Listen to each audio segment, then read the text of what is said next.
Okay, so I'm excited to be here to share because I have sat where you're sitting, and this was my favorite week when this came up to hear people's stories. Um, so what was it like before I started this recovery journey? So I can back way, way up. I have struggled with eating and weight and body image and everything that goes with it for as long as I can remember, even in childhood. I can remember ways that I was scheming to get more food. I can remember feeling shame about my body. I can remember, Halloween, going trick-or-treating, getting as much as I could, and then trying to con my younger sister out of the stuff that she had saved because she wouldn't eat it as quickly as I ate mine. I can remember climbing countertops to get cookies that were stored way up high. Probably they were stored way up high so that I couldn't reach them. I even stole, like at a young age, I stole food. I stole from a Sunday school class. Like we'd be there later in the week on a different day of the week, and I knew where they kept the cookies, and I would climb up on those counters too and take from the giant box, thinking they wouldn't miss the cookies that I ate. And then as I got older, I tried everything really to lose weight, and it seemed like that was almost my primary driver in life. It was like constant companion was to try and lose weight. And even though I didn't realize it at the time, everything I was trying was a diet. So Weight Watchers, they try to say that it's a lifestyle change. That was still a diet for me. I even tried like self-help books, and I ended up in the diet mentality for me. Even if they were not designed for that, that's still how it ended up for me. I started thinking about it as, on program, off program kind of mentality. So more recently, I had tried keto, I tried intermittent fasting and carnivore. And in the end, I came to the realization that even though this was working for some people or even lots of people, they really weren't working for me. And I also thought it was entirely my fault that these things weren't working. Like I didn't have enough willpower, or I didn't address the situations correctly. I didn't, make my environment what it should, or exercise as much as I should, or whatever it was. And I really didn't have my thinking right about that's how I was thinking at the time, that my thinking wasn't right around these diet plans. So in January of 2020, I decided to remove like all sugar and all sweeteners. And I joined a sugar addiction group online, and I persevered like that for about 20 months. And I'd also really been exploring the carnivore diet at the time because it was the only way of eating that really allowed me to both lose weight and be satisfied. So I wasn't hungry all the time. And so I remember at the end of, like at the end of one of the programs, it was very restrictive. So I was eating only ruminant meat. And that I don't like lots of kinds of ruminant meat. So for me, it was just beef. So I was on beef and water. And then we did a 200-kilometer bike trip, my husband and I was eating like cold burger patties along the way. And at the end of the bike trip, we were celebrating with an expensive tomahawk steak dinner in Toronto. And I didn't know this was coming. They brought warm bread to the table. And that's when the wheels kind of came off of that plan. So I'd been abstinent for sugar for about 20 months, mostly, a couple of slips, but I had no tools in my toolbox to deal with this. And my only plan was to just eat meat and eat nothing else, right? So really, I was looking at my plan again with fresh eyes and thinking, okay, that was really just white knuckling it. That was abstinence. And so then what followed the wheels coming off, was 6 weeks of trying every day to get back to that abstinence. And then ending every day feeling completely defeated by sugar demons. And I watched my weight go up, and that was no surprise given like all the garbage that I was eating in those weeks. But it was the feeling, the defeated feeling. That's what was really terrifying for me, because I had no diets left to try. I had tried everything, like juice fasting and cognitive behavioral therapy. I had tried everything. And carnivore was kind of the most extreme plan I'd ever tried. And even that wasn't working. And so I didn't know what to do at all. And it was really clear by this point that I was indeed an addict. The power of that disease had grown in intensity over the years. And even in just that 6 weeks, the power had really grown. And that was also really terrifying to me because it was as if the addiction would stop at nothing to get the sugar. And I was really ashamed of my behavior. There was a lot of hiding behavior, a lot of secretive behavior. And that was part of what was really demeaning, I think, for me. So I looked up Bitten Johnson because I had heard her speak about sugar addiction in a way that kind of resonated with me after I got past the fact of thinking that I wasn't a sugar addict. Once I got past that point, then I could look her up, and I was hoping to find somebody trained by her in Ontario that I could work with, and that's how I found Clarissa. So in our first meeting, Clarissa said to me, "Okay, so we're going to build you a life that you don't need to escape from."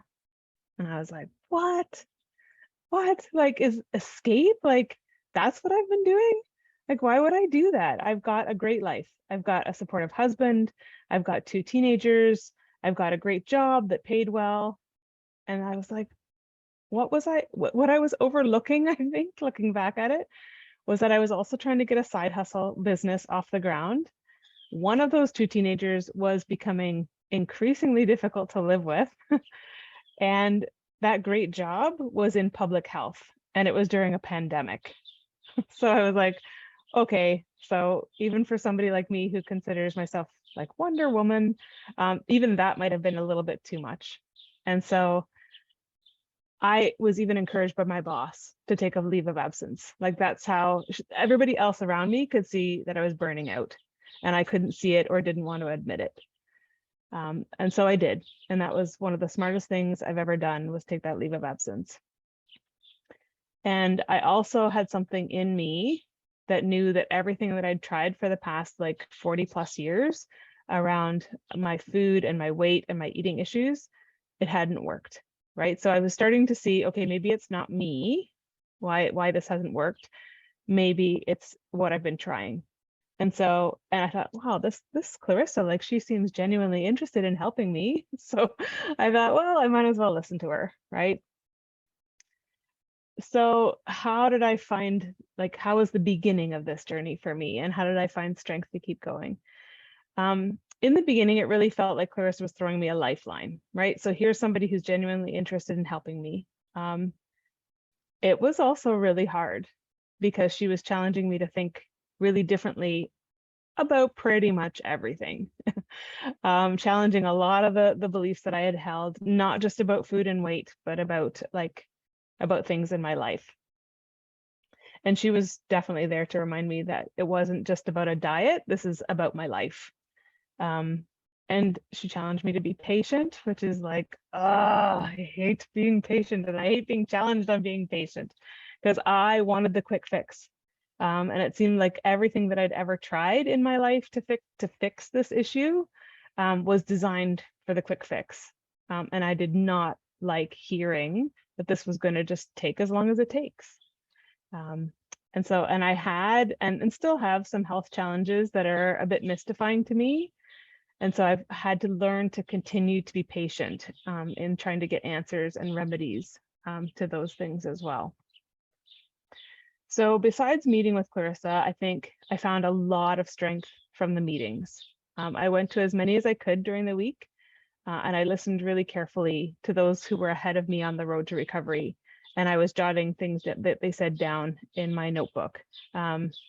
I joke about this because maybe I was about a month into coming to the Friday group, and I was on vacation with my daughter in the United States, and my phone doesn't get data in the US.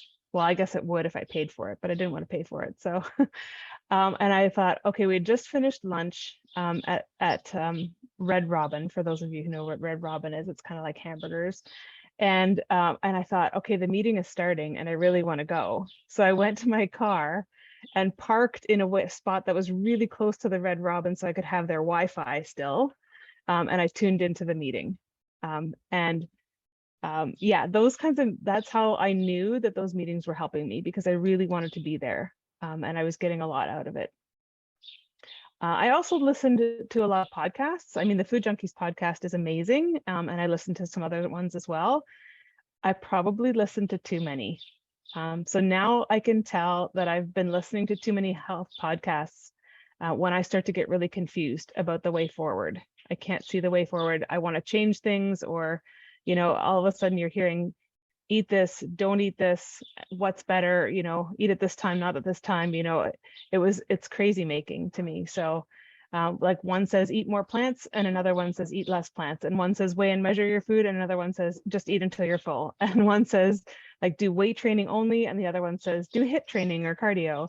And I'm like, so one day I heard Molly say your data over dogma. And that made a lot of sense to me, right? And I still remember it because that can help me when I fall into that like endless pit of podcasts. So how do I find the strength to keep going?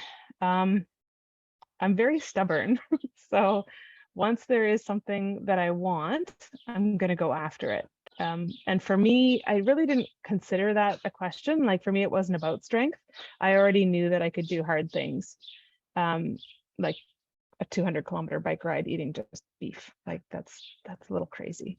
So it was really more for me about perseverance and then learning what works for me. So I was really done with trying what worked for everybody else. And I felt like it was really time to figure out what worked for me. So what is food addiction recovery like now? Very different from what I thought it would be, because I went in with that sort of diet mentality. I didn't even know it. It was so ingrained in me. I didn't even know I had that mentality. So I thought I would once again give up sugar and eat low carb and lose a bunch of weight and feel great. That's not exactly how it was. I have given up trigger foods, but I don't necessarily eat low carb.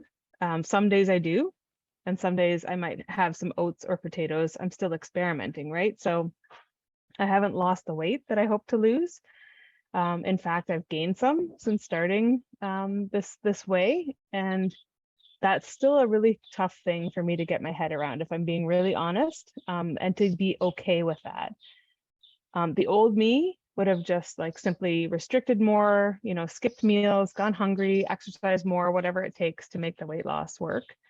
And so now I find I'm trying to work a little bit more with my body and figure out what it needs to be healthy.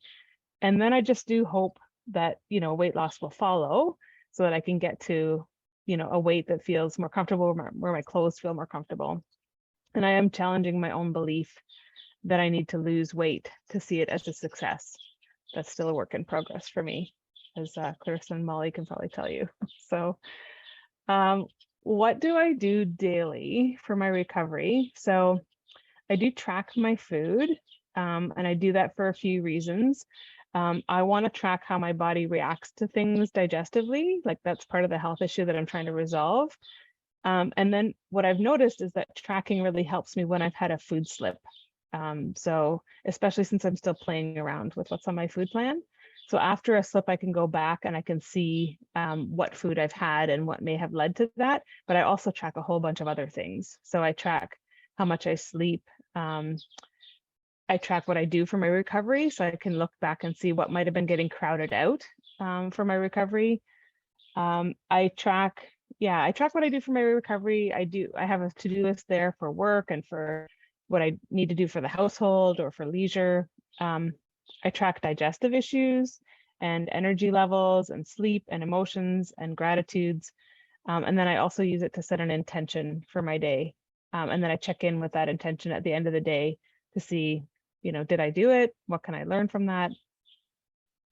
So yeah, the tracking at first I thought, oh gosh, like when Clarissa said, what about tracking your food? I was like, because being a former Weight Watcher for so long, I knew what rebellion would set in within me if I started to track my food and get really irritated by, sometimes on these apps, you try and put something in and you've been to like maybe a potluck or a friend's house and you don't know exactly how they made the thing. So you try and put it in there and then you couldn't. And then I just think to myself, well, if I'm not tracking that, then I might as well not track today. And then I might as well not track this week. And then I might as well eat all the things that I want to eat that I didn't want to track in the first place. So usually tracking and I have a very sordid history, but somehow just writing it down on a piece of paper without getting too microscopic about, the amount or how it was made, that seemed to work for me. Okay, so what else do I do for my recovery? I do something physical a couple of times a day usually. So walking and yoga have become sort of a standard for me. And then I also throw in some resistance training, like kettlebell workouts is one that I like. Cycling is one that I like. I know now that I cannot stand boot camp. I cannot stand HIIT training. And so I don't do those things anymore because I'm just going to get frustrated and quit doing them. So I find things that I like.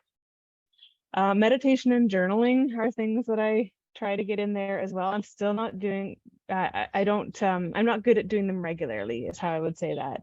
But I know that when I do better when I use those tools. So I'm trying. Like with the journaling, for example, when I feel like my emotions are kind of building up, but I still don't know what's going on or where they're coming from or even what they are, like what I'm feeling, I'm trying to let that lead me to journaling instead of eating, because usually that's more along the lines of what I need is to journal and figure it out. And then self-compassion and boundaries, that's still very much a work in progress. I recently finished reading Kristen Neff's Fear of Self-Compassion.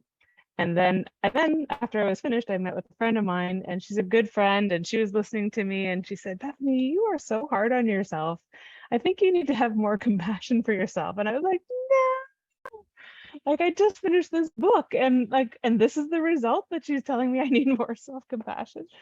So it also just kind of tells me I need to practice it, right? Not just read about it. And so I'm looking for ways to incorporate the self-compassion practice into my daily routine.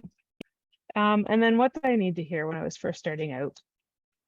I think it's that recovery isn't so much about removing something as it is about adding things to your life.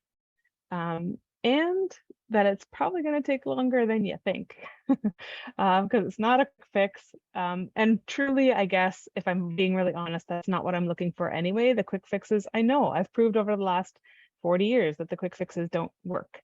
And so that's not really what I'm looking for. Having patience, not my strong suit, but I am getting better at it. When I notice myself becoming impatient, I am a little bit more inclined now to see that as a red flag or a warning sign, and then try and leverage that, turn inwards and see what's going on. So yeah, and I kind of let myself be guided in my better moments by a phrase of scripture that says, we know that suffering produces perseverance, and perseverance produces character, and character produces hope, and hope does not disappoint us. So that's what I'm trying to lean on these days in my recovery. So that's it for me. I love that quote, Bethany. Thank you so much for sharing your story. And I am just so lucky to have get to witnessed it. Are you open to some questions if anyone has any? Absolutely. Yeah. Does anyone have any questions or comments for Bethany? If you just want me to read them, feel free to throw them in the chat. How did you get through cravings in the beginning? How did I get through them? I remember, like Clarissa, you gave me a few different strategies, and I remember writing them on a card, like an index card, and keeping them in my purse. And the one that seemed to work best for me was the five senses, using the five senses. And I didn't know this about myself, but when I start to think about having something, I kind of like leave, like I kind of leave reality, and I'm just thinking about that thing. And I didn't know that. So the five senses actually really worked for me. I thought, oh, come on, like really, is this going to work? So naming, 5 things that you can see, I can't remember the order, 4 things that you can hear, some things that you can smell, things that you can taste, things that you can touch, that you can feel.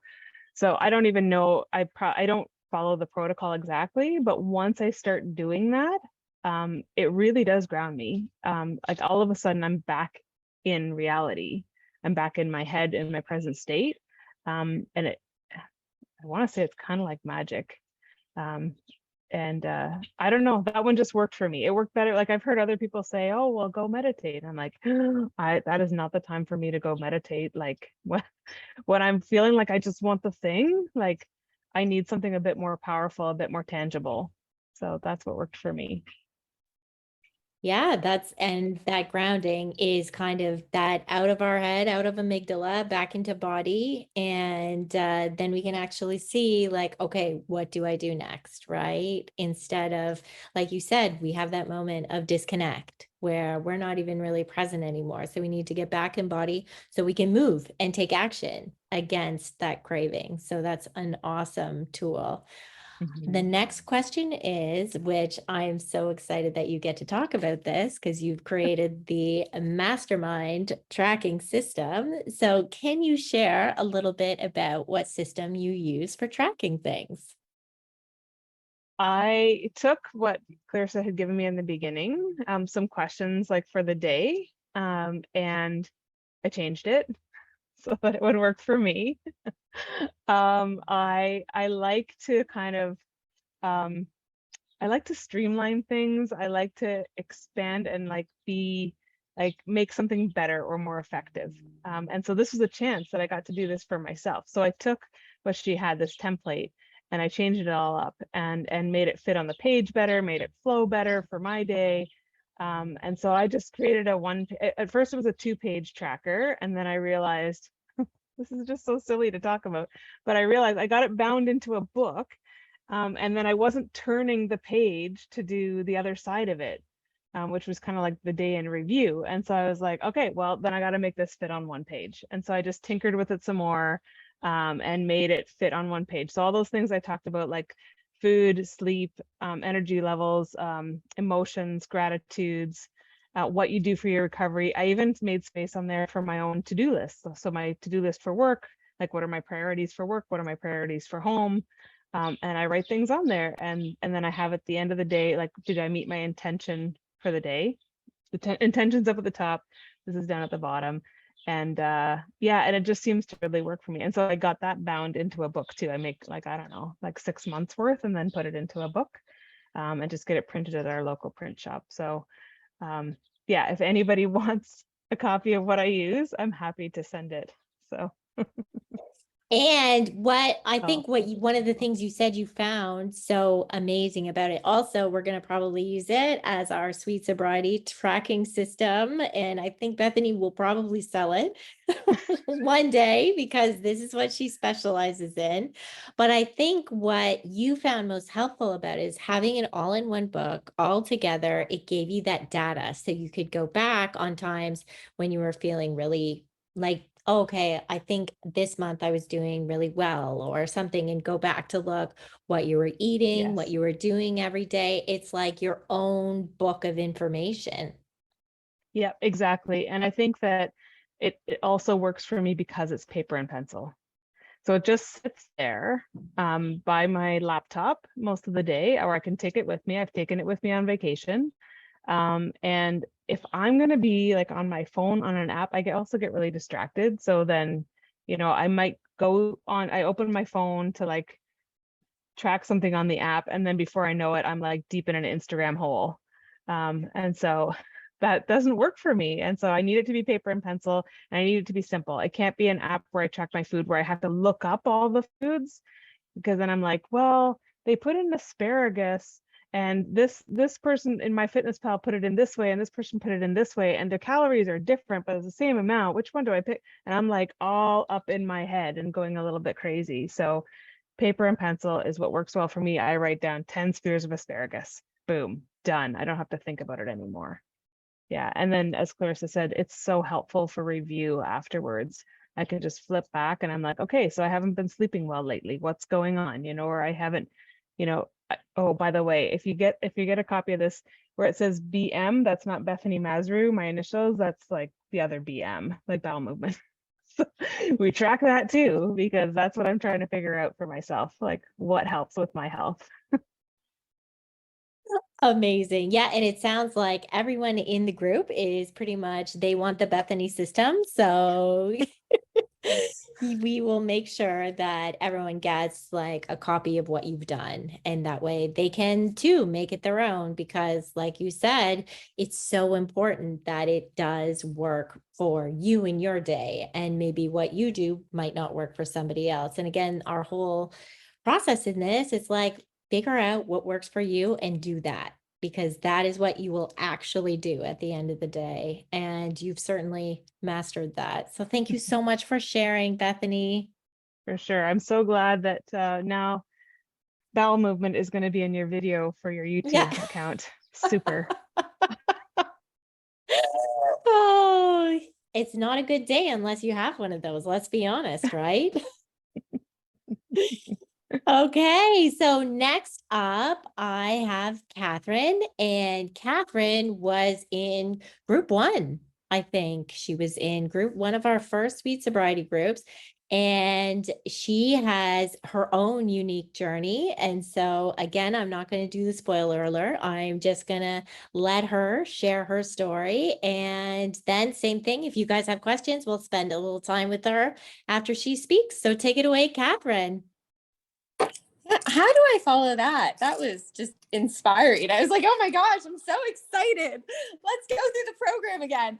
Hi, I'm Kathryn, and I apologize if you see me glancing over here. I have Logan, who's our sweet sobriety baby, because he went through the entire program with me as well, which was really, really fun. And I was in group one. How crazy is that? Molly sent the email out and she's like, so it's been a year. And I was like, I've been doing this for a year, because I don't know about you guys, but normally I don't do things for a year. I get really bored. I get really distracted and I move on. So yeah, happy 1-year anniversary, ladies. I can't believe we've it's lasted this long. I'm kind of proud of myself. So I don't really know how I ended up joining the group. Clarissa and I had met before, and she posted on her Instagram that they were looking for people to join the group. And my husband sent it to me as a joke, because he was like, ha ha ha ha ha, look at all this. You make all the points, which is hilarious, because I own a gym and I have a background in sports nutrition.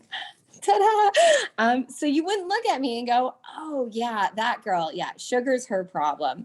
And it's been very funny, as I'm very loud and vocal about things in my community with my colleagues. And it doesn't, I don't think I'm alone in this journey in the sports and nutrition community, which kind of threw me for a little bit of a spin. But I started thinking about it, and the same little things I don't know if you guys still do the breakup letter to sugar. I wrote mine and I read it to my husband, and he's like, this is the saddest thing I've ever read. He thought he would read it and have a little laugh. And I was like, I was literally talking about how some of my favorite family moments all centered around sugar. As a kid, we would go to the corner store and my dad and I would alone buy 5 or 6 bags together and just eat those 5 or 6 bags. And that was my memory. That was my happy time. And back when I lived in the city, all the time I'd go for walks. I love going for walks, and we'd be going in different directions. And I would always have a hidden direction where we were going. And that would always be to a different food every single time. So I'd always be walking us to food. And to everyone else, it was just a casual walk. And I can get a snack out of here, right? So there were little red flags, little warning signs that I really wasn't hitting. And, I would diet, but I wouldn't diet for weight loss. I would diet because I would want to know the experience for someone else. So I'd be a really good discipline eater for a little bit. I'd learn it. I'd be like, that's great. Okay, going back to the things I love. So it kind of snuck out on me. So I joined the group with the mentality that if I go in and I discover something about myself amazing, I'm going to learn so much, I'm going to benefit. And if I don't, I'm still going to learn a lot, because this is something that, I do believe has benefit, and, not still being in denial, not really being sure where I was in it. So joined the group, had a really, really wonderful group of people, and kind of started the whole thing thinking about it as a diet plan. I was like, okay, here are the bullet points. Let's get into it. Let's go. And I found the initial period of this quite easy, because again, I'm a serial dieter. I love working out. I love facts and nutrition number. If you put things in front of me, I can do it. So I got through the program and I'm like, this is amazing. I got this. So I apologize if you're in this journey and you feel the exact opposite way, because I'm probably not the greatest support to you, because I was like, yeah, I got this. And then the program ended. And that was kind of my journey. And it's really funny how you can convince yourself of other things, can't you? I'm like, okay, you know what? Sugar-free. That means refined sugar-free. That's what it's going to do for me. That's what it looks like for Kat. Isn't it funny how you feel the exact same way if you're taking refined sugar or regular sugar? Like, sugar is sugar. And every time I took it, my body felt a different way, and I felt lousy again. And now I felt sluggish. And I started to notice these little things, these ebbs and flows up and down. And I was like, okay, you know what? Like, I don't like how I feel anymore. I'm not happy with how I am. I'm pregnant at this point. I want to have the best potential healthy baby I could ever have in my life. This is more than just a program. This needs to become a lifestyle. So yeah, and it did. So we got really, really serious with it. I really, really did. Beyond the 12 weeks, I kept that going. For me, I'm a facts and I'm a figures person. You know, if I can see it in my body composition, if I can see it in the way I feel, that keeps me going. And thankfully, things like the Food Junkies podcast is available, and there's so many books out there that I was able to kind of continue to read and continue to learn and to kind of continue to push myself that way.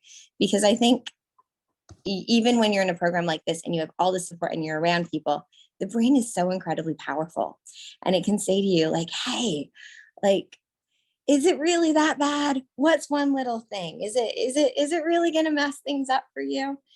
And, you know, for me, it's always been going back to the facts and going back to the science. It's kind of kept me personally along my journey. And I noticed it within the first cohort of the program. I wear a fitness tracker. I still wear the same fitness tracker. And I noticed changes in my resting heart rate. I noticed changes in my HRV. I know we don't do this for body composition, but in that initial period, I'm not a slim I'm not a big person, but I even slimmed down from that as well too. Now, since that, we've on a completely different journey. And it's kind of had its ebbs and flows there, but I do find that it isn't just about a looking better thing for me. I feel so much better. I have a higher quality of life when I take the right steps of practice into my life. And, you know, I feel better. I've come to accept that maybe I had to be consuming a lot of sugar to get there. So I'm proud of my progress now. It's been a year. I would love to tell you it's perfect. It really, really isn't. I chose to breastfeed, and that means that I need to have a heavy dose of carbs in my diet, refined carbs. And I've had to work really, really hard to find the best options I can for myself, you know, playing with oats, working with Ezekiel bread. It was a completely different journey because I'm working with like lactation consultants, I'm working with doctors, and they're just saying to me like, why don't you just eat the garlic bread? It'll really help, you know, and you need to find that little thing for you. So definitely how this journey has looked in a year's time, it looks very, very different to where I started it. It's had to ebb and flow. But the one thing that I would say consistently has happened is when I do fall off the horse, and I'm sure I will continue to fall off the horse for a while, I make note of how I feel, and I make note that I don't want to feel like that in the future. And I take the steps to get back on track. And at this point, I'm falling off less and less, and I just feel like a better person for it. You know, it's changed. Yeah, it's changed my quality. It really has. I live better because of it. So what I do daily, very little, very little, because my life is absolute chaos right now. But I give myself kindness. I give myself time. I'm mindful before I eat. I don't have a meditation practice. I wish I did. I'd be much better if I did. And I don't say that in a self-deprecating way. It's just, I do better when I have mindfulness, but it's not happening right now. I'm sorry. So, but I do make sure that I'm mindful before I eat. And I kind of like, I set it out as a ritual. I sit down, I look at my plate, I make sure I'm happy with my plate, and I make sure I enjoy that eating experience, which sounds absolutely insane when you have a screaming baby near you. But I've included him in the ritual too. I put him in a chair, I bounce him, and we eat together and we talk and we have conversations. So, a big thing for me is just really being mindful and knowing how I feel. The other thing I do is I set aside 5-10 minutes a day, 2 to 5 minutes a day, no matter where we're at. And I research and I learn and I read and I make sure that I'm continuing my own education, because the facts are out there. And when you see it, like it makes it a lot harder to put things in your body. I'm currently reading Sugar Proof, which I know is for kids, but it's great for adults too. I'm really enjoying it. And it has some fun recipes, which I'm a little nervous to toy with, to be honest with you, because I'm a little stricter in my diet than that book is. But I'm like, well, maybe one day we'll have a little bit of a play with it. The other thing I am really strict with is, because I do wear a fitness tracker similar, is I do journal how I feel electronically. So I'm the exact one opposite on this. I chart it in every single day when I wake up, how I feel. One of the things I have is like, did I eat sugar? Did I eat carbs? So I'm able to kind of keep a note and a chart and everything like that. And again, I'm very selfish in this journey. I think you do have to be selfish in this journey. And so for me, it's how I feel and how I'm able to present myself when I, follow the steps correctly. So that kind of like quick little journal click in and out every single day makes a big difference for me. So those are kind of the little things those are my quick tips right now. Something I really miss, it helped me out so much when I was starting, and something I would actually like to go back to when I can, but it's currently not safe. But personally, L-glutamine was a huge support for me and the beginning of my journey. So if you are interested in supplements, I know Clarissa and Molly kind of put it on me, and I wish I could say it was a magic pill. I know that doesn't exist. Maybe it was a really strong placebo effect, but it really did help me along the journey. Just having something, I kind of think it might even just be the ritual of taking something before you eat. Same idea of sitting down, but something that, might be worth talking to Molly and Clarissa about. I can tell I'm not the only L-glutamine junkie. Woohoo! Oh, which one did I use? Whatever was on sale at GNC. I'm not good with those. When I started this journey, I wish I was a little bit kinder to myself.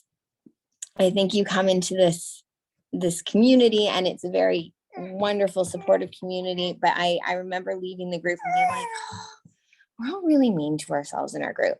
I don't know how your group is. I hope you're not, but our group was very self-deprecating, and it really broke my heart, because I was too. And I don't know. I almost wish when we finished the group, we like went around and was like, by the way, this is one thing I thought was really awesome about you today, or something like that, because this journey is hard. And if you can go a year and not mess up, please tell me your secrets, please, because this is not a smooth course at all. And you gotta have a lot of self-kindness and a lot of self-forgiveness while you're on this journey. And if you can find that, it's going to be a whole lot easier. And when you mess up, that's cool. I know they always say today's never day, or tomorrow's never day. I always go the next hour's a never hour. And so I've done my thing. I've washed my hands. I'm clear of it. And I go back into it again. And after the initial protocol, I know fruit was really helpful for me too. I'm not going to lie. A little bit of fruit here and there has literally kept me from some really, really awful binges along the way. So I hope I'm some benefit to you. I always enjoyed listening to everyone else talk. I hope you guys are enjoying the program, and you guys are in the best hands. So please trust the process, trust the journey, and good luck. Good luck. Okay, I see questions. Yeah, I was going to say thank you so much for being your usual bubbly, cheerful self. I feel like just having you is like my little fix of hope for the day. And please, can we see baby? Please. Yes. Logan, are you eating your hands? And come here. And so Logan is also sugar-free, to an extent.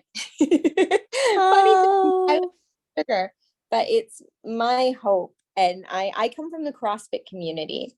And in the CrossFit community, we've actually just changed our nutritional guidelines to reflect a sugar-free, refined oil-free diet, which oh, makes us really, Logan. really happy. And Yes. they also have guidelines for kids because CrossFit is crazy. And something they did, thank you, that really melted my heart is they've given out sugar guidelines for children. Because Amazing. you can't hide sugar from kids. Let's be honest. It's out there. There's nothing we can do. But something they say is until a kid knows what sugar is, don't give it to them. I will send the CrossFit journal information over to you if that's okay, Molly. First, I see that there. Yeah, of course. So if other people want it, and so that's something they say is, until they know what sugar is, don't give it to them. Like, why would Right. you? There will be Exactly. no smash cakes here or anything like that. He's just a, happy sugar-free baby. He plays with vegetables. He really does. Oh. And for the L-glutamine, I'm really bad with guidelines. So I'm a 3 meals a day sort of girl. To be honest with you, I struggle to be a 3 meal a day sort of girl. I'm a don't eat all day, binge at night sort of girl, if I'm being realistic with you guys. So I've worked to be a 3 meal a day. So I just took supplements before because that's what works for me in my brain. I'm too scatterbrained otherwise. Because I saw that question there too. And I think that is always a helpful tool, right? Is like, oh, I'm going to take this, so I get it. And it's really, you figure out what works for you. And so that worked for you. And for a lot of us, if we do the L-glutamine when we get a craving, and then we just, see if that manages the craving, and then we can address whether we're really hungry or whether it is, a craving. And that glutamine just helps level the blood sugar. So that sounds like it worked for you. And sorry, I saw the comment Yeah. about finding it so hard. I don't want to make the poor person have to talk on YouTube or anything, but can we elaborate? How is there a way? I found it so hard, even if it's the Oh, grazing. grazing. Yeah. Okay. Oh, yeah. 100%. 100%. But I know something else that I try and follow that Clarissa and Molly told us to do day one, and I don't know if you guys still do, was the eating every 3 to 5 hours. And I mean, at this point, I'm in a 3 meal a day point, but I did find something I never did was eat breakfast. And when I started with you guys, I ate breakfast every day, and that made a huge difference. And then until I started to feel a little more comfortable in, my current as close to possible sugar-free life, I did find the frequent eating windows really help, because if you're full, you don't grab it. So I never grazed. I always made sure it was a conscious meal, and I always prioritized my protein. That's very important for me. So I always prioritize my protein, but I found eating those every 3 to 5 hours. And I would say I was more of a 5-hour person helped. So I never got to the point where I was so hungry. I was just like, okay, what can I find in this house? What can I drive to? Because as soon as I do that, it's game over. There has to be that initial planning in my life. Can I ask you, now that you've incorporated like some oats, or, there's still pretty much whole grain oats, have you found, has it increased cravings, or do you think these are even trigger foods for you? I don't think they're trigger foods for me. I'm very grateful I took them away at the very beginning. I don't think my trigger foods conveniently tend to be anything fried. Anything overtly salty, that's what triggers me more than anything. I'd love to say a regular bowl of pasta would be a really good one for me, but it's not. Like, that will trigger me as well. But oats, don't seem to have any sort of issues. Instead of pasta, I've become a really big fan of edamame pasta. If you can stomach the soy. I know some people have issues with soy, but I know that that's been kind of like a good little, I need something healthy thing. And then I'm prioritizing my protein again because it's such a high in protein meal, just making sure that I get the edamame pasta that's just edamame and not edamame and fun emulsifiers. But no, I don't think oats are actually a trigger. So yay! And you have a bit of a different journey from a lot of speakers we've heard in terms of that. Usually they have a specific recovery community. You have a different community, but has that still been very important in your journey? I didn't mention that part. That is a fun part. So I own a gym with my husband. What's mat leave? And because of that, I have a bunch of people who I see every single day, and we support each other in our health and our fitness journeys. So I was doing so high on this program. And when it finished, I was like, wait a second, I have like 50 more people I can rope into this. So why don't I do that? So I kind of modified things to make it a little more CrossFit-y, and we did a 30-day sugar-free diet at the gym, which just gave me a different community. Is sugar 30 days long enough? No. But again, a lot of the people who are doing the program don't have the same background that we do in this group. And we did have some really interesting things happen. One of my members no longer has headaches, which was pretty crazy.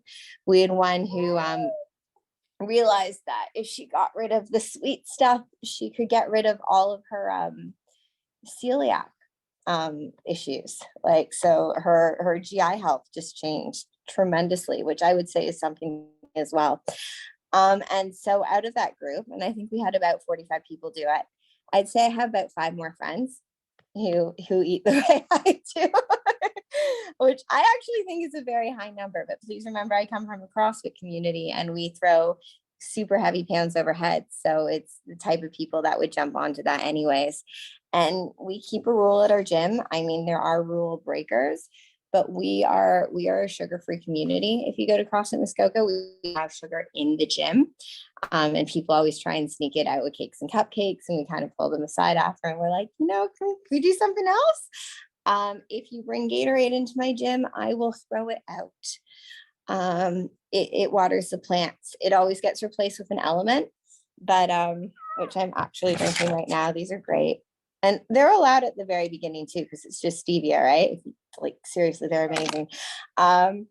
It gets thrown out. And so I know a lot of my members still eat sugar, but they avoid it around me. They're like, not doing it. And it has given me kind of like a group of 5 people that really do kind of understand, which is really nice. Not in the same sense that we like an addiction journey and recovery journey, but going in and being like, oh, I'm really craving this, or oh, I grabbed the wrong pack of frozen veggies and now I have this sugar pack in my house, and why did I not read the labels appropriately?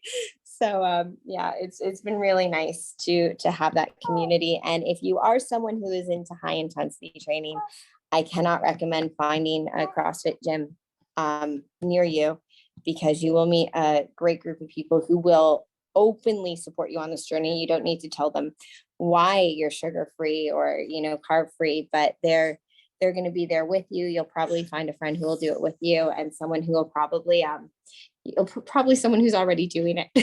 To be honest with you, it's a great community that way. Thanks so much, Kathryn. Thank you, guys. Have a wonderful day and good luck on the journey. If you're ever in Muskoka, come and visit us. And if I can ever be support to any of you, please don't ever hesitate to reach out. All right. Love that, baby, lots. Miss you. Yeah, miss you too. Say bye. Bye, Logan.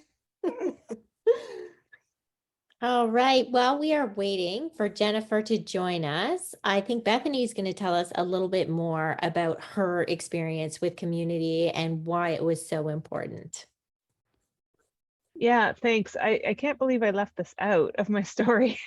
because it was definitely an integral part. So, so first I connected with Clarissa, and she was my coach, and then, and she told me, like, after we'd been connecting for a couple of months, she's like, Bethany, like, you can message me more often than you're messaging me. And I think I had to think about why that was. She said, you're like my quietest client. And I'm thinking, well, I'm not a quiet person. So this is what's going on here. And I think it was I wanted to ace the recovery. I wanted to ace therapy. And so I didn't want to always burden Clarissa with things, or I didn't want to, reach out to her when I was having trouble, because I'm like, I'm a DIY kind of gal, right? So I can, she's given me the tools, I just need to use them, right? So, and I thought I couldn't get past sometimes thinking that I was burdening her by asking for help.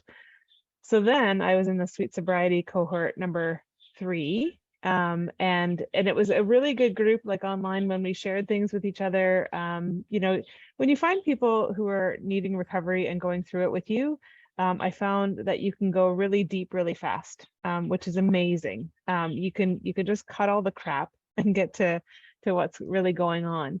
But I still wasn't leveraging that offline, like when I was needing it offline. So I remember one time going to, I don't know where I was going, to an appointment or something.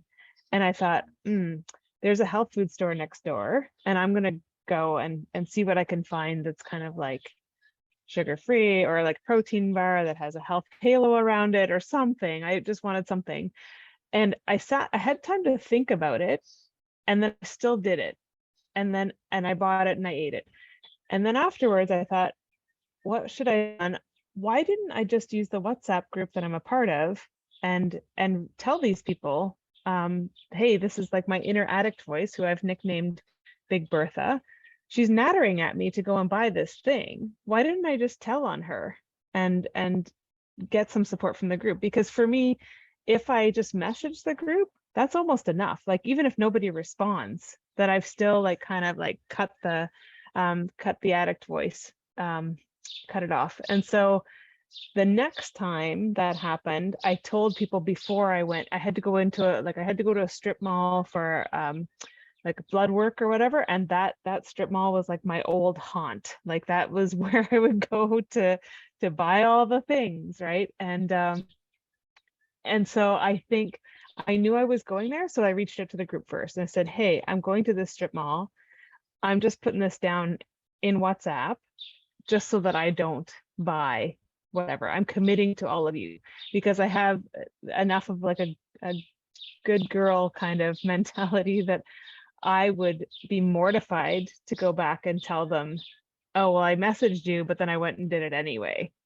Right. So, and again, that was enough to sort of, I could leverage that group support. And again, like, I didn't even care if nobody responded back. But by the time I got back, people had messaged me back and they're like, hey, did you do it? Like, did you cave? Did you triumph? Like, what's the story? Tell me. Right. And so I think that for somebody who does DIY her whole life, the do-it-yourself kind of mentality, that was kind of big. And I still sometimes don't reach out. Like, there are times when I'm like, I don't want to reach out because I just want to go and have the thing.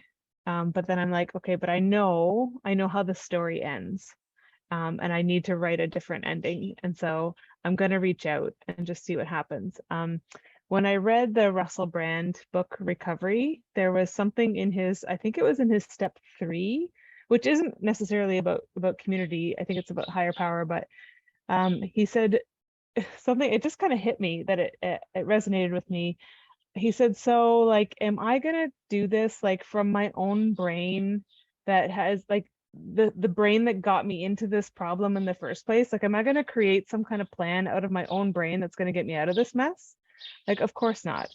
Right. And he outlines in the book a little conversation that he has with himself about it, where it really just highlights that, you're not going to get out of this on your own. You need people around you. Right. And you need people to call you on it. And so then the next step for me was to, so I was messaging the group and checking in daily sometimes, like to say, okay, I'm committing today to abstinence because this is going on in my life and I know I need an extra commit. And then the next step to get an accountability buddy. So I was super picky, man. I was really picky about who could be my accountability buddy. Like there were some people in the sweet sobriety group in my cohort that I thought, oh, I really like, you know, how they look at life, I like their perspective. They're offering me something that I wouldn't normally think of on my own. Oh, but they don't really use WhatsApp. Okay, well, that's not going to work for me. I need that because I don't use Facebook really. And so I needed WhatsApp. And if they're not going to use WhatsApp, it's probably not going to work. So anyway, so I found somebody in the group and we have once a week, we have a phone call or a video call. And then we're sending each other our trackers every day. So we just like, it's just a bit of an accountability. And then that's how we catch up with each other too, because we can see what's going on for our lives because we're honest in the tracker. But you have to find somebody who you can be honest with, because even sometimes I feel like when Big Bertha is like talking to me, she's like, Big Bertha says, oh, well, you don't need to write this on your tracker. You don't need to tell your accountability buddy. This can just be our little secret, you know, what you're going to have. And Big Bertha's not going to tell anybody, right? So so that can happen, right? And so I'm like, no, my buddy needs to know about this. And usually she'll be like, yay, good for you for telling on your disease, you know, and yeah, so it needs to be somebody that you can go deep with and somebody who you're not going to hide anything from. I think that was the key for me, because there have been those moments even still where I'm like, I don't need to tell her. I'm like, I need to tell her. If I want this to work, I need to tell her. So anyway, that's what I wanted to share about community. Like, as much as you think you can go it on your own, you're going to need the community.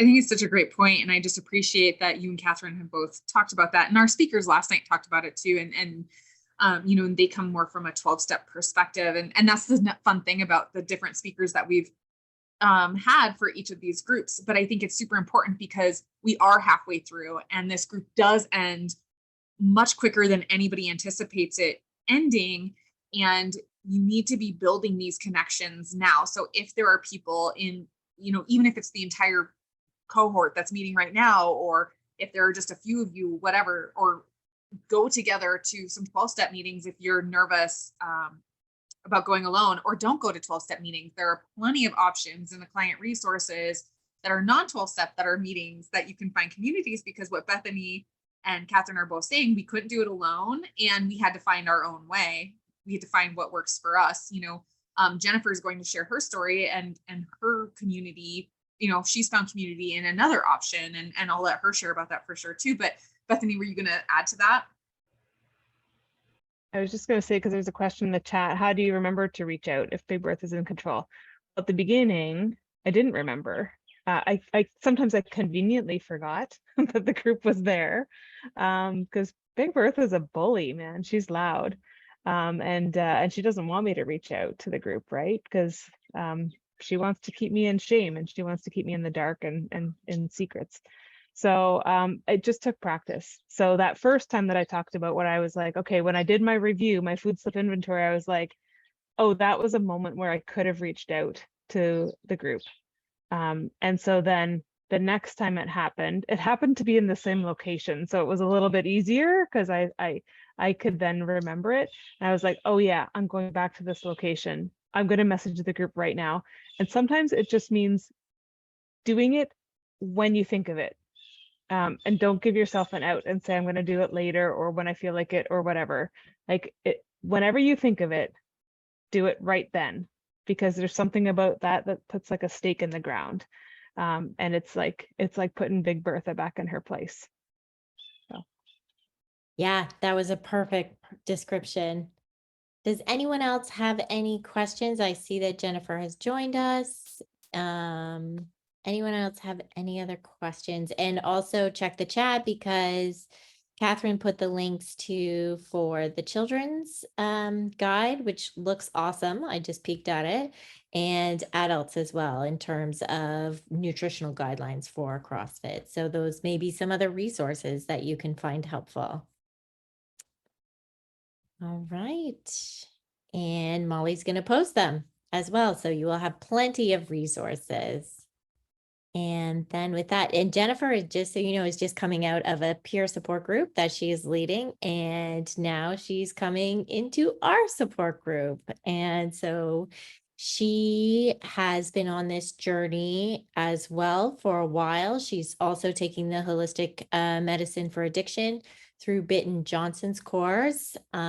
She is sugar certified, and she is also a co-facilitator for this group along with Bethany. And I will not share anymore because she will tell you it all. Go ahead, Jennifer.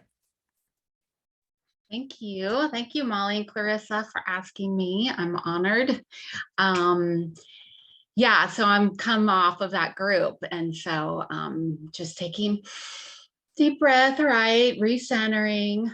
But it was on self-compassion. So it was perfect leading into this. So I'll start with where I was before recovery. It was a long time, years of yo-yo dieting and weight fluctuations. I'm sure some of you can understand that and appreciate that. Dealt with addiction for years. Food addiction really came up in the very beginning when I was in elementary school, and then the outlets changed, as you've learned that it kind of morphed into other things, and then it came back to the food, and that really was the biggest for me. So I'll just say, when I was really young, I started like before we moved, when I was in 4th grade, before we moved, you know, things were good. I felt I had a happy home. I grew up in a happy home, loving parents, an older sister. Then we moved and things changed a little bit. My home was still happy, but you know, you move in the middle of the year, and I had all these emotions and these feelings. And after doing the sugar assessment with Clarissa, things came up, like memories. You remember things. And I remember a couple times spending the night at my girlfriend's house. And like I said, this was like 4th or 5th grade.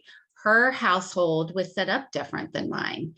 And it was 5 kids. She was the youngest. They were all older, high school, college, lots of people coming and going, all hours of the night. Like the parents were sleeping all over the place. They have a great marriage, but they would sleep wherever. There was HBO playing.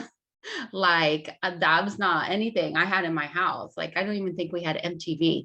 And so I was just like, had all these things going on that I was not used to in my house. And it was unsettling for me. Of course, I don't remember that at the time. I just remember the feelings of wanting to go to sleep, but we weren't in a separate room. We were in this like community room where her older brother would come in, and him and his friends, and they would watch movies, you know, Clockwork Orange, which was really scary. I did not do scary movies.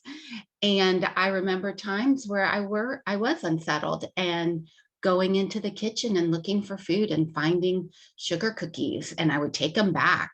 And even to this day, that is one of my things. Like that is one of my food items. And I would take it back, hide it under my pillow. There's the hiding. And I would eat to comfort myself. And that kind of went on for whatever, for some years, few years. But then I was introduced to other things. I was introduced to smoking. I ended up smoking. I would sneak out of my house. I would steal with a friend cigarettes, and we would go and hide under this bridge, I remember, and raining and smoke. And it just kind of, it would change into bigger things for me. Then it was drinking, and dabbled in some drugs and pills. And the drinking, I did through high school, was still like sneaking out, and I would cut school sometimes, and I had Saturday school all the time. So it was that kind of mentality. That was the high school that I went to. That's what people did. And so we just did that. But for me, it affected me. And so I drank all the time. I went to college and was drinking.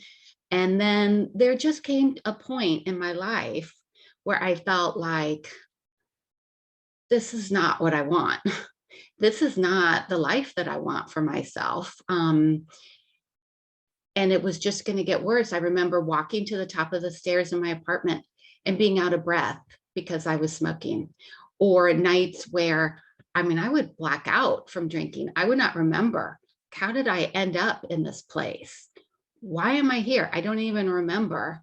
Or having to put my foot down on the floor when I'm laying on the bed because everything is spinning. It just got to a point where I was like, this is not what I want for my life. And so I cut that out, and I was like, that's great. I've cut these things out. But what emerged in the place was food.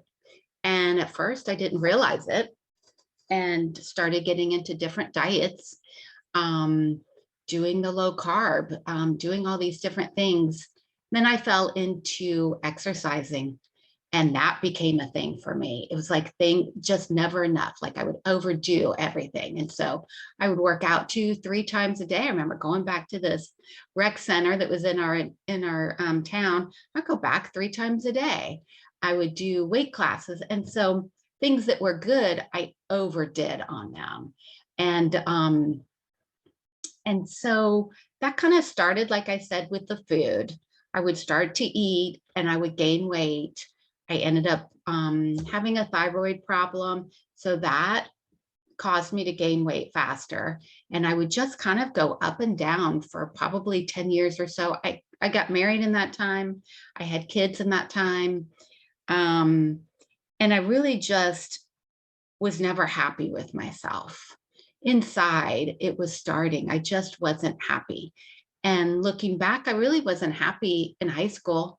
I was constantly trying to be with the crowd, with the group, being skinny enough, having enough boys or girlfriends. It was always striving to be more, have more, fill that void. And the food became that big part for me. And but then I had discovered Whole30. So I don't know if you're familiar with that. It's focused more on whole foods and eliminating a bunch of things so that then you can see, okay, what foods affect me maybe negatively. And at that point, I wasn't aware that I was having gut issues and stomach problems. But a few years after that, I was in a healthier place at that point. But I found out that I had cancer. I got cancer. It was colon cancer. And so I went through that. I went through the surgery and chemo and the aftermath from all of that. But I still had not discovered what I needed to discover for myself, which was that I am an addict. And so I kept trying to be healthy. I kept trying to do things, but I just was never finding that peace. And so I would gain weight and I would lose weight, and I would gain weight and I would lose weight. And then it got to be about 3 years ago. I remember we had just moved from Charlotte, North Carolina to Connecticut in the States. And it was a hard move. It was emotional and it was difficult, lost all friendships. And just to be in that emotional state moving, I turned to food. I was having hard time in my marriage, and things were just hard. And I just turned to food more and more. I became depressed. I kind of withdrew more. I tried to make friendships, but it was difficult. So that just made me feel more isolated. And I just focused on my kids. I had homeschooled my children before we moved, and here they were going to a private school. And so it was not a good place. I was not healthy emotionally. I tried to keep it together, but inside I was dying. It felt like I was dying inside. And I didn't know how to fix it. I didn't know how to get better. And then I thought, okay, I've done this one thing. I quit sugar. She's Australian Sarah Wilson from years before that. And that was the best that I felt. And so it is similar to, say, like keto. And so I had cut dairy out, I had cut grains out, I had cut sugar out. And fruit, for me, I cut out at that point too. And I felt really good when I'd done it before. And then we went on a cruise. I had one cookie and that was it. And then I fell back into the food. And I didn't understand at that point, like, why do I not have the willpower? Why can I not handle this? And then I have the negative self-talk about myself. And I can't believe I failed. I can't do this. So then years later, I decided I'm going to try it again. So I started on January 1st. Of course, it's got to be January 1st or a Monday. It was always a Monday, or this was January 1st. And not too long after that, maybe like a week after that, I was scrolling through social media and found the Quit Sugar Summit that Mike, I can't remember his name, puts on. And I must have the year before signed up for it because it just popped up on my feed. And I feel like God had placed that in my path. Maybe I wasn't ready the year before, but I was ready now to hear the information that I was going to hear on that. And at first it was just a couple trainers talking about things. And then I heard Dave. I heard Dave talk about addiction a little bit, but I heard him mainly talking about this woman bitten. And then I was like, okay, so I'm an addict and I love my resources. I love to learn as much as I can. I read all the books and listen to all the podcasts. And so I was like, well, I'm going to buy all these videos. Like, you can listen to them free when they air them for like 24 hours, or you can buy everybody's videos. So I was like, I'm going to buy the whole set. So I bought the whole set. And I remember that night, sitting in front of my fireplace late at night, everybody was in bed, listening and watching these people. And all these people were talking about this bitten chick. I'm like, who's bitten? Who is this? And so I scrolled through all the videos and I found her. And so I listened to her, and it was life-changing for me. I felt like she was talking about addiction and food addiction and in the brain. And I was like, that's it. That is the piece I've been missing. That is the explanation for what I have been going through all my life. And to be able to struggle for decades, not understand it, just think it's just me, I have poor willpower, or it's just how I am, and not have anybody around me understand it. But to have this person explain it this way, it was the light bulb moment for me, that I was just awakened to that I am an addict. And my outlet that I'm using right now is food. And so at that point, I watched all the videos, and that was the turning point for me. So that was before my recovery. And I'll say at that point, it's not all about the weight. For me, it is part of it. It is part about the weight for me, but also for my health. I feel like I want to be at a healthy weight to be able to function optimally and live a really long life. And so at that point, I weighed 280 pounds. And so I had started the recovery. For the first couple months, I was waiting for this other program to start. And so I felt like I was doing good. I was handling it. I went to some groups. I started going to Molly's group on Friday, and then the Sunday group. And I did not go all the time. I would kind of go sporadically, maybe whenever I felt like it, or if there was time. And I felt like I've got this handled. I'm good. I don't need anything. I'm totally capable, right? I've got my understanding, and then I'm good. And life got busy, and I got onto that little high of, oh, I'm losing weight, I'm exercising, I'm eating, I've got this. Then after a couple months, some things happened in my life and I fell off. I fell off that night. It was a Friday. It was a Friday night.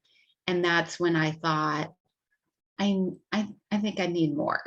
To actually say, I think I need help maybe. That was a big thing for me. And so I started going out into the groups more. I started going to Molly's group more. But I remember hearing Clarissa on Dave's group, where he has speakers come on Thursdays. And she came on and was speaking. And I was like, a coach, that's what I want. I need a coach. And so I started working with her. And that was helpful. You know, like I said, I did the sugar assessment with her so I could kind of see little gaps. You know, I could see memories started coming back on when things first started and how I felt. And she helped me with my meal plan. So I had a meal plan that I started with. And I say meal plan because it's my life, right? This is my life. This is how I'm eating. It's not a diet that's going to end. It's a meal plan. And so, and working with me on the amounts. And so that's where we started there. The beginning was hard. It was hard because, well, in the very beginning, I thought everything was great, right? Like, I don't need any help. I've got it all together. And then it came crashing down that Friday night and realizing I do need help. And for me at that point, that was a hard thing to ask for. And so that was difficult. And after being clean for a certain amount of time, other things started arising, emotions and feelings and having to deal with life, right? Without turning to food. And like I said, my marriage was not good. And so I was alone. I didn't feel like I had support around me, friends around me.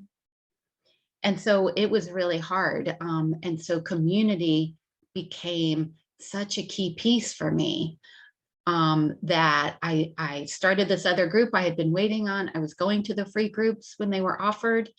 I was working with Clarissa. I had this book club group, started as a book club group that we still meet. We don't do books anymore. It's just a small handful of women, and we just talk and we become good friends. And that has been really helpful. But in the beginning, it was difficult because I just wasn't sure. I'd fallen off before. I had those negative self-feelings, and what I needed at that point was my community. It was the people that understood what I was going through. Another thing I did at that point with Clarissa were reporting sheets. And so I had my sheets and I would just write down what I was eating that day, or she had some things on there and I added to them. I like my calendar books. I like my lists. I like to write everything down. I like to record. So I was like adding other stuff on. Okay, how much water have I had? Okay, my exercise. Okay, affirmation. Okay, the feelings wheel. And so not all that needs to be done. But I did that for a little while. And for me, that was helpful because I felt like I could see the progression and the changes, and I could get better at knowing how I was feeling. So I did that for a while in the beginning. And as far as how life is in food addiction recovery now, it is night and day. It is so much better. Like, I'll talk on clarity. I did not realize that I was in such a brain fog or that I was in this place until I was out of it for an amount of time. It took me a little while. I remember in the beginning hearing people talk about, oh, I have such clarity now and I can see and things are great. And I'm like, I don't have that. Why don't I have that? What am I doing wrong? Clarissa, what am I doing wrong? Because I don't have this and everybody else has this. And everybody's different and it comes at different times for different people. And for me, it came, I think, about 6 months later, and I started to see things differently in a different light. I started focusing on different things. And that was me. I started focusing on me. I had not done that. Everything was based on my kids, my family, my church, my house, making sure I have things for my family. What are we going to do here? It was never on me, even though I tried, right? I tried with the exercising, or I tried with the diets, but really that was not on me and my essence and who I am and my soul. And so with that clarity, I was able to see things, like I said, in a different light. And I feel like it opened things up to me and changes that I have made, but really to focus more on growing who I am as an individual, and working on the different parts of myself that had been forgotten and lost along the way. And not to say I'm there and everything's done. I have a lot, of stuff that I need to work on. But today I feel at peace. I feel like I have freedom. I don't think about the food like I used to think about it. I would think about it. I'd eat my breakfast or whatever I'd have in the morning. And then I would think about what I'm going to have next. When am I going to eat next? I remember sitting in church Sunday morning thinking, oh, okay, where are we going to go for lunch? Ooh, Chinese, that sounds really good. Maybe we'll go eat there. Or thinking about, okay, well, when the kids go to bed, I'm going to eat, this bowl of ice cream. I'm going to eat the cookies. This is what I'm going to do here. Oh, okay, yeah, that's exciting. Or going to the grocery store and being excited to go to the grocery store because I was buying my junk foods. And I'll say, as time went on, before I had found my recovery, found my path, it was progressing. Like I was, hiding things. I was buying in bulk and hiding them in my room. I would go up to my room at night. I would sacrifice time with my kids, and I would go to my room and I would watch Netflix on my phone, and I would eat my food for hours, stay up in all hours of the night. My husband and I were sleeping in separate rooms. So I was doing all these things in my room by myself. I remember the last few years, whenever I would go any place, I would buy foods, bags of little mini candy bars or chocolate or whatever, and cookies. I have to say, my thing is cookies. And I would put them in my little Ziploc bags, and I would carry them, and I would take them on my trips and keep them in my bathroom. And if things got too emotional, as they would with family, I would sneak off and I would eat my food, and then I'd come right back, just like a drug, just to get that fix, just to get that good feeling, or that, okay, I'm good now. I can go back. I can go back and handle. And it was getting progressively worse. And so after recovery started, was that freedom. I did not have that. I did not think about it. I have my meals. I know about when I'm going to eat them, what I'm going to have, and I don't think in between. It's not a big deal anymore. And I just take a deep breath and say, it's so nice. It's so much freedom to not having to think about that. The energy I save on not having to think about and worrying about, or being super excited about it. It's the energy is on other things, is on making my life better, focusing on my relationships and myself.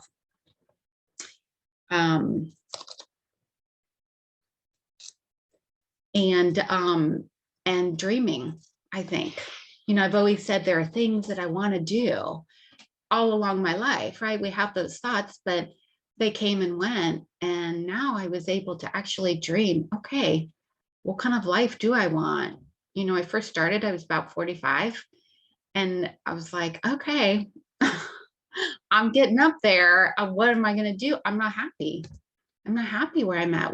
And reevaluate my life. Not that everybody needs to do this, but for me, I was not happy and I was dying inside. And so it gave me a chance to dream and say, what do I want my life to be like? Where do I want to be? And so that's something that changed. Things I do for my food addiction recovery now is I weigh and measure. I started weighing and measuring in the beginning. I still do that. It's freedom for me. It's different for everybody, but for me, I feel safe there. It's a controlled, I feel like I'm not having to worry about, okay, am I eating enough? Am I eating too much? I don't have to think about it. I know the amount that's good for me. I've added workouts, I'll talk about that in a minute, along the way. And so I had to change the amount of food I was eating for that with Clarissa. And so weighing and measuring is, like I said, a safe, comfortable place for me to be in. It does not feel constricting. It's not triggering for me. Everybody's different there. You have to figure out where you're at with that. And so I have my travel scale. I keep it in my purse. It's real little, and I'll take that out, and very specific when I go to restaurants about the oil I want them to cook my food in or what they're having, and to put things on the side. And I have the plate. I ask for an extra plate, and I measure it. And it's okay. People come to expect that, and they look at you funny if you don't do it. So I weigh measure every day. I start my day out with Bible. I go to church. I'm a Christian. And so I start with prayer and reading my Bible every morning. Most mornings, there are times that things come up, but I feel more at peace and centered when I'm able to do that. That helps me in my recovery. I journal. Started out years ago journaling. For me, I've changed how I journal, because I used to journal and I would be so caught up in, oh, pretty journal book and my colored pens, and I've got to write all neat, and recovering perfectionist, still in working on the recovery part. And it became too much. And I was so worried about, I got to write slow so I can write real pretty and neat. And it became too much pressure. And so I did vlogging for a little bit. So where you just video your little journal entries or whatever you want to say. But what I found was best for me was just typing it. I can type fast. And so I just have journal entries on my laptop.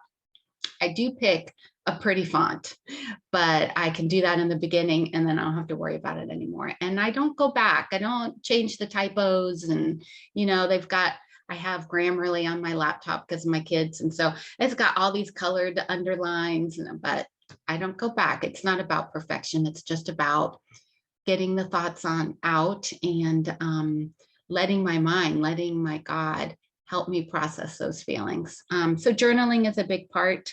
I sometimes use journaling books that have prompts. And so that's helpful to change it up and do things differently.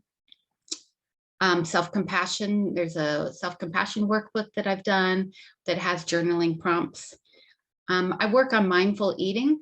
I don't always do it, but I feel more at peace and centered, really calm. It helps me to calm down instead of watching TV or scrolling social media while I'm eating and inhaling my food. Occasionally when I think about it, I will eat with my left hand, but honestly, I just forget to do it that way.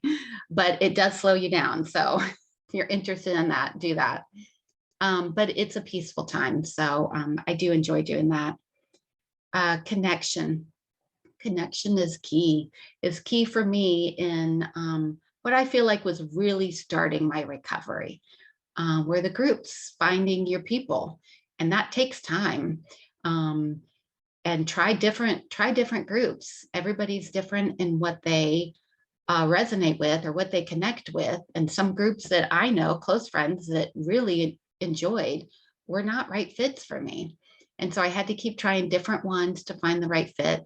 And that changes sometimes too. So you just kind of have to try different things. For me, I found my groups. Sometimes I will go handful times during the week. Other times it's just once or twice. It depends on what's going on in my life. I've recently moved in a temporary place. I had a bunch of stuff I had to figure out to put in storage and what to put in the smaller place. So I did not get to as many groups, but I did connect with people. And that's the important part, that life changes and you go with it and stick with your people. And sometimes you'll need to go to more groups. Last Christmas was my first Christmas going through being clean. And I made sure that I went to groups every day during that time. And so it can be done. It's hard and it's difficult, but each time you do that thing, you retrain your brain for the next time. And the more you do it, the more those are your memories instead. And so I also listen to podcasts a lot. I love my podcasts. Of course, Love Food Junkies podcast. That's been so great from the very beginning. I listen to Molly Carmel's podcast. I also, I like health ones. So I'm big with Dr. Hyman. I don't know if any of you know who he is, but I'm obsessed with him. And so I listen to his podcast all the time. I've actually been fortunate enough to go and see, I go to his practice now. I see a functional medicine doctor there. That is in Massachusetts, so they're close to me. It's Dr. Hyman and the Ultra Wellness Center. But his podcast is very informative. I really agree with a lot that he has. So I listen to that a lot. That helps me in my recovery, stay on track, knowing different foods or supplements and what I can do to live a healthy, balanced life of enjoying life and getting out in nature. And he does the cold plunges and saunas. He talks about saunas. I don't have a sauna. I can't do a sauna, but I do cold showers. Every time I take a shower, I end with a cold shower, which is really, I was not sure I wanted to do that at first. And I tried it. And at first I just switched the whole thing. Like, I like my shower hot. And I switched the whole thing to super cold, and that was painful. So I would not suggest doing that. But what I started to do was just slowly increase it or decrease it to cold. And then I kind of stand on my side, and then I'd rotate around a little bit, and then I'd turn it cooler and rotate around until I was good. And I'd stay there. It's probably an extra 4 or 5 minutes. But really that has changed. That has helped me, I feel like. I focus on my water each day, my food plan, cold shower. I do red light therapy, the ultra, and then exercise is the other part. I wanted to mention, for me, like I mentioned before, I've done it for years, off and on. But I have to say, probably the last 6 to 8 months, I started doing something every day. And at first, after reading Atomic Habits, I started with just 5 minutes. He had an example of a guy on there that started with 2 minutes. He was very overweight. He'd go to the gym for 2 minutes. That's all he had to do, was go to the gym for 2 minutes, and then he could leave. And so I started with 5 minutes. And at first I was like, this seems like a waste. I should just not even do this if it's only going to be for 5 minutes. But I really enjoyed that part of it. It only has to be 5 minutes. And then that created the habit for me of every day. And then I added on to that. And that's been really good for me. I do different things. I do HIIT workouts and weights. I do online apps. I'll do Beachbody. And I've recently, a couple months ago, started Pilates, which I was not sure I was going to like, because I like heavy duty workouts and working out hard. And I was like, they're laying down on this board that moves. And I don't think that's right for me. But after going to see Dr. Hyman's office, they had suggested I go to physical therapy where they had Pilates. And so I did that, and she suggested it. So I did it, and I love it. Like at first I was like, okay, well, I think I'm going to have to do another workout in addition to this, because this doesn't count.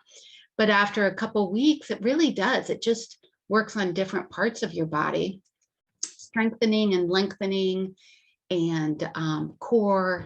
And so I really like it. I actually look forward to the classes each week. So I'm going to keep doing that. Just doing something. Nature has been a thing for me. Just getting out in nature, I feel alive. I started doing hiking last summer. I'm taking right now off. I don't really like the heat so much. And in Connecticut, it's been like 95, which is really warm for us. So I'm just kind of putting a pause on the hiking for this month. but I feel a connection when I'm outside in nature. And you just have to find what that is for you, what speaks to your soul the most. And then when I first started, what did I need to hear the most?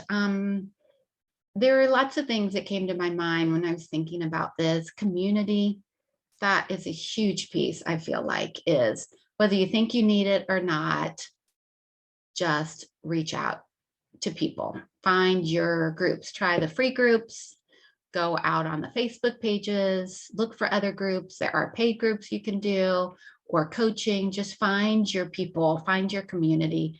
That's really key. Consistency. You fall off, you keep getting back up, you keep going, you keep putting one foot in front of the other. For me, I felt like I had to be perfect. My plan had to be absolutely perfect. If I had one bite of anything, then, oh, I screwed that up for the day. I guess I'll have to eat my other foods and then I'll start again tomorrow.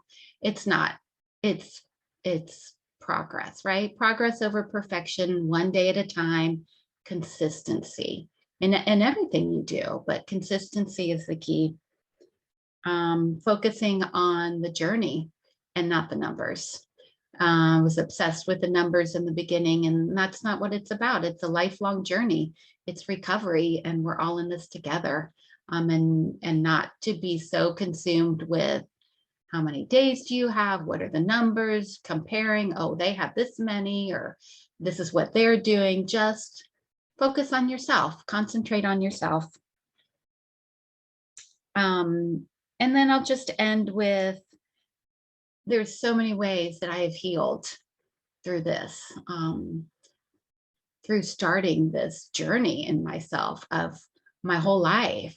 Don't have the depression anymore.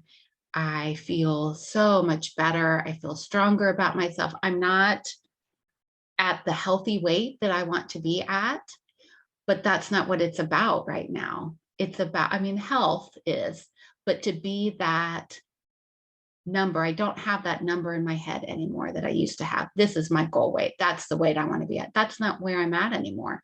That's where I started. That's what I wanted to do. But now it's just about health. It's just about what can I do to be healthy? What can I do to be happy and to lead a peaceful, fulfilled life?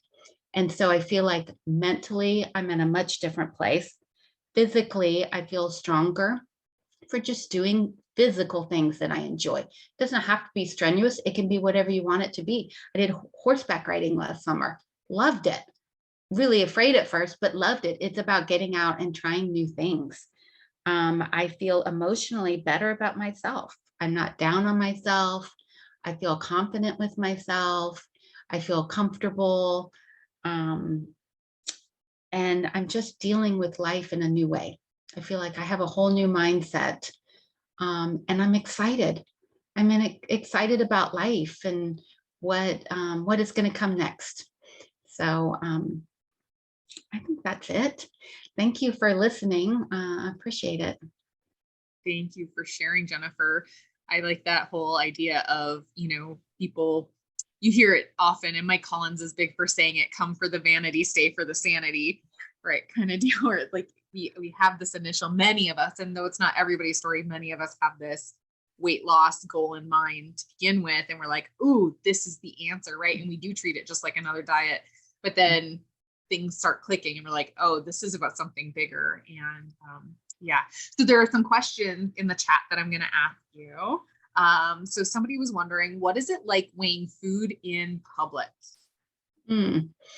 At first it was different, right? So I was with my family, kids, with my kids, right? Who boys don't let anything pass by. But I just explained to them what I was doing. And as far as other people, you get used to it. It just, I was always a person before, and I'm still working on that, about caring what people think, giving other people's opinions too much validation. And that's where I was in the beginning. But to me, it was more important. I was more important than what they thought or what I was doing for myself. Self-care was more important. And so in the beginning, yeah, honestly, it's a little uncomfortable. It's a little weird. But you get used to it. And then I didn't even notice people looking anymore. Yeah. So somebody else asked, how do you navigate social situations where food is the centerpiece when not at restaurants, especially around the same people that you used to eat candy bars to deal with? Do you bring your own food? Yeah, so it depends on what the situation is. Holidays are usually with my parents at their place. And so, I buy my own food, so I don't leave it up to my mom will buy stuff. I don't leave it up to her to buy it. I will go and buy the food once I get there.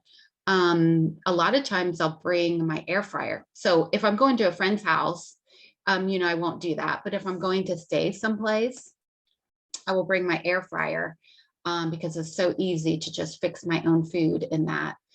If I'm going to a friend's house, I'll just ask what kinds of stuff they're going to have. So I will know ahead of time what I need to bring. There were times where I would just keep certain things in my purse.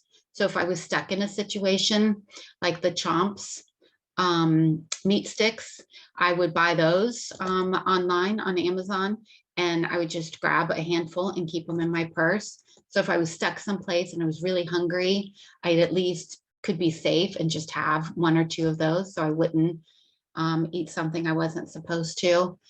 But just talking to people about it, or just bringing your own. So that has not been a big issue for me. Yeah, I think it gets hard, right? When it's easy, and the solution is easy enough, bring your own food. But when we're talking about these situations in which people are these specific people, it sounds like, are very triggering, right? So maybe it's a friend or a family member that in the past maybe has been toxic to you, and really it gets you activated, Right. How do you manage that? And I think, go ahead. Did you want to say something to that? Oh yeah, sorry. Yeah. So avoid the situations if you can. Avoid it if you can, until you're in a safe place. There were people and there were situations that I would avoid, because I knew what was going to happen if I was going to do that. And I remember talking to my mom about things before we went, and she had asked me to make Christmas cookies. It was like, no, Mom, I can't do that. But at first it was like, I thought, okay, yeah, I can make these. That's okay. I'm clean. I'm good. I can do it. And then after it sat, I thought, you know what? No, I can't. And so I said, look, I'm sorry. I ordered some things, not cookies, but I ordered some things to help out with that part of it. But I think having a conversation with people, if you feel comfortable enough doing that, for me, I was fortunate. I was able to do that. And I know not everybody can do that. Yeah, I think, and I remember that situation. I remember when that came up, and I think it's that boundary piece. And that is something on this journey that we have to learn to do, is set boundaries with ourselves and with others, as far as what am I willing to do? And, what are non-negotiables? What am I willing to do?